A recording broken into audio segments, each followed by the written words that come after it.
কি হতে চাও বড় হয়ে তুমি? সাংবাদিক? না, কি চেঞ্জ করে বলছি। আগে তো সাংবাদিক ছিল, এখন কি? হ্যাঁ, ডাক্তার। এখন ডাক্তার। তুমি কি হতে চাও বড় হয়ে? ডাক্তার। ডাক্তার হবা? কিসের ডাক্তার? এমবিবিএস। এমবিবি মানুষের না মুরগির? পশুর? মানুষের। পাঁচটি নাউন বল, পাঁচটি নাউন বল যেগুলো খাই আমরা।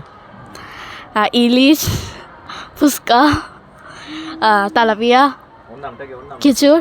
ওর নামটা কি হবে? নাউন না প্রনাউন? নাউন হবে। ওর পরিবর্তে কি হবে? প্রনাউন। প্রনাউন প্রনাউন কাকে বলে বলতে পারবে? নাউনের পরিবর্তে যে ওয়ার্ড বসে তাকে প্রনাউন বলে। ঠিক বলছে? ইয়েস। নাউন কাকে বলে বলো তো? কোনো কিছু নামকে, যেমন পেশার নাম, দেশের নাম, জায়গার নাম, নক্ষত্রের নাম ইত্যাদির নামকে। তুমি কোনটা পারবা? পারবা? আচ্ছা ঠিক আছে, অ্যাডজেক্টিভ বলতে পারবা? হ্যাঁ, নাউন প্রনাউনের নাউন প্রনাউনের সংখ্যা, পরিমাণ, অবস্থা ইত্যাদি বোঝালে তাকে অ্যাডজেক্টিভ বলে। ঠিক আছে, ধন্যবাদ তোমাকে। ধন্যবাদ।